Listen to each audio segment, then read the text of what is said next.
Frère Philippe Hugelet, vous êtes carme et vous animez avec les frères de votre communauté le sanctuaire de Lisieux. L'année de la foi à Lisieux, qu'est-ce que ça sera?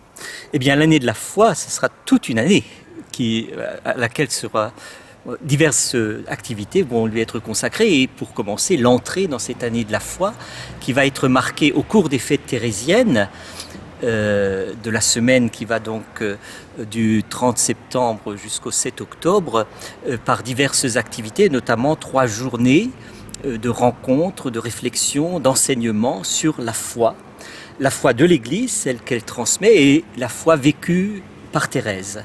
Alors justement, on parle beaucoup de la nuit de la foi dans le cheminement spirituel de Sainte Thérèse. Alors qu'est-ce que ça signifie et comment cet épisode a marqué précisément sa vie? Alors oui, elle parle elle-même de nuit de la foi, c'est une expression qu'elle a empruntée à Jean de la Croix. Lorsqu'on essaye de comprendre ce qu'elle a vécu, c'est cette transformation intérieure de son chemin de chrétienne, de disciple de Jésus, alors que dans l'enfance, elle a vécu la foi comme un voile transparent. Il lui semblait si naturel de croire qu'elle pensait que ceux qui ne croient pas se mentaient à eux-mêmes en quelque sorte. Et son entrée dans la vie religieuse, le choix de répondre à sa propre vocation, son entrée au Carmel a été marquée par ce qu'elle appelle l'entrée dans le souterrain, c'est-à-dire une foi où est éprouvé un certain éloignement, en tout cas l'évidence de Dieu s'éloigne peu à peu. Et dans les 18 derniers mois, alors conjugué avec la maladie, la tuberculose, aussi ce qu'elle appelle la disparition. Tout a disparu, c'est-à-dire tout l'ordre de ce qu'elle croyait, de l'ordre de la représentation, non pas la relation à Dieu, mais notamment tout ce qui concerne le ciel, auquel elle tenait beaucoup, où elle voyait sa mère, ses petits frères morts en bas âge, enfin le lieu des retrouvailles familiales, le lieu aussi où continuait cette relation, tout cela s'effondre et disparaît. Alors que reste-t-il pour elle? Il reste l'amour. C'est-à-dire c'est aussi pour elle un chemin où agapé, l'amour de charité, cet amour qui la lie plus particulièrement dans une amitié profonde à Jésus, va prendre le premier pas, va être véritablement l'essentiel de ce qu'elle va vivre.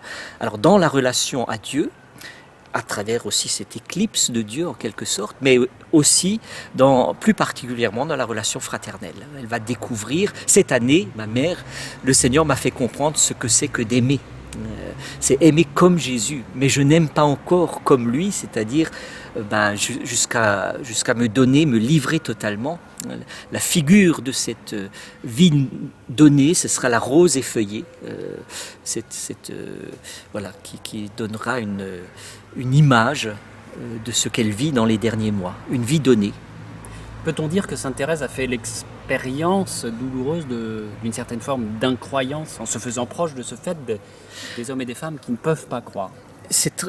Oui, dans le sens d'une incroyance où il est difficile de croire, oui, mais pas d'une incroyance qui ne croit pas, hein, parce que c'est aussi la période où, pour manifester sa volonté de croire, je veux croire, hein, je chante ce que je veux croire. Elle écrit même le credo lui-même, elle l'écrit avec son sang. C'est-à-dire, c'est une volonté qui n'est pas volontariste, mais c'est un choix de vie dans la liberté de l'esprit, de poursuivre cette aventure qui est au cœur de toute son expérience de vie. Mais c'est effectivement une épreuve qui la rapproche de tous ceux qu'elle appelle, selon les termes de l'époque, les impies, c'est-à-dire ceux qui ne croient pas et qui deviennent ses frères. Les pécheurs, les impies, les incroyants, voilà, c'est l'expérience d'une fraternité profonde, en profondeur d'humanité avec ceux qui ne partagent pas sa foi ou qui ne peuvent pas croire comme elle continue de croire, car ce n'est pas une disparition de la foi, c'est une épreuve de la foi. Frère Philippe Hugelet, le lancement de l'année de la foi à Lisieux sera marqué aussi par une rencontre de jeunes. Alors il y aura une rencontre plus exactement de la famille du Carmel, associée alors à un groupe de jeunes qui sont en lien avec notre famille du Carmel, de la province des Carmes de Paris, qui se nomme Va-Carme, c'est bien faire beaucoup de bruit, n'est-ce pas, mais silencieusement, à travers une vie d'oraison, la découverte de la vie de prière, et puis en association aussi avec l'aumônerie de Caen et la pastorale des jeunes du diocèse, notamment les JMJistes. Donc il y aura d'une part ce pèlerinage carmélitain qui est organisé pour la première fois en clôture de la semaine des fêtes thérésiennes, donc le 6 et 7 octobre, et puis en même temps cette participation des jeunes dans cette ouverture de l'année de la foi sous le thème d'une expression qui vient de Thérèse, par-dessus tout l'évangile. C'est par-dessus tout l'évangile qui m'entretient dans ma vie de relation avec Dieu. Donc vivre l'évangile comme Thérèse.